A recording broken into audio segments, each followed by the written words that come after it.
Iéna Investigation.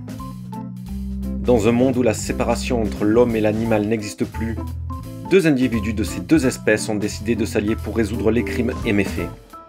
Un Sherlock Holmes accompagné d'un animal sauvage prénommé Watson, en somme.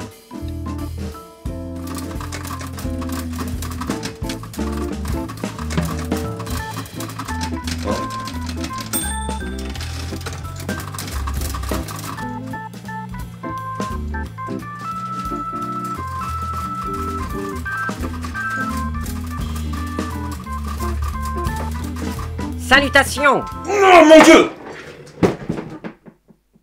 Mais qu'est-ce que c'est que ça?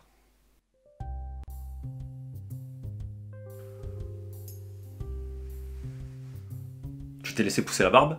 Ah! Tu le remarques enfin! Je trouve que ça va bien avec mon teint.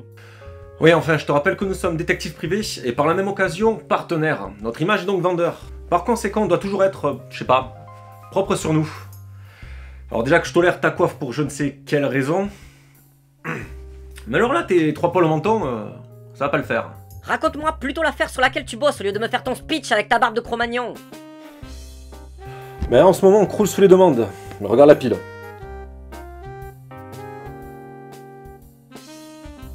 Et j'ai justement accordé à notre secrétaire, Mademoiselle Jeanne, une semaine de repos. La gaffe. Oh, pas mal la ref.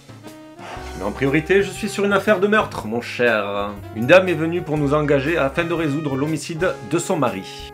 Elle était si désemparée, la pauvre.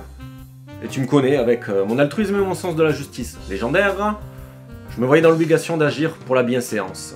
Et le pognon? Surtout pour la thune. Et t'en es où alors? L'enquête suit son cours. J'ai épinglé 3 suspects potentiels, chacun avec un mobile pour oxyre la victime, et j'ai rassemblé des pièces à conviction. Notamment... ceci. Et c'est quoi cette boule de métal? J'en ai aucune idée, mais la main de la victime était crispée dessus. Je ne sais pas ce qui se passe, mais je peux te dire que cette histoire sent le sapin. Ah non! Hein? Ça c'est le sapin de Noël derrière toi que t'as oublié de ranger. Diantre. C'était donc cela l'odeur fortement boisée. Affaire résolue. Et sinon, comment est morte la victime?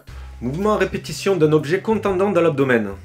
Mais fait étrange, le couteau a été intentionnellement déplacé du flanc droit au flanc gauche. Comme si la victime voulait nous laisser un message juste avant de mourir. Oh! On peut donc dire qu'il a passé l'arme à gauche. Yeah!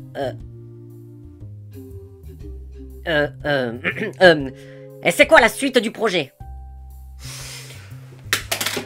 La suite, mon cher... Ce que l'on va continuer, c'est à surveiller tout ça. Après, j'ai pour projet d'infiltrer une soirée inter-entreprise, où sont conviés les suspects. Le gratin de la société. En effet. C'est pourquoi il va falloir être concentré et consciencieux pour débusquer le coupable. Pourquoi on? Parce que c'est notre projet! Au vu des éléments rapportés, cette affaire est beaucoup plus profonde que ce que je pensais.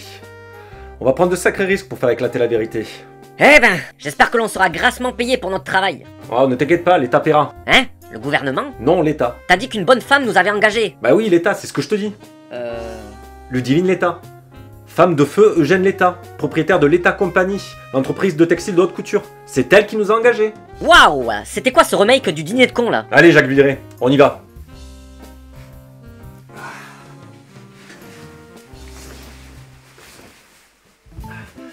Cette affaire est des plus excitantes. On y va. Referme derrière toi, s'il te plaît. J'ai la dalle. On se taperait pas un petit tacos sur la route?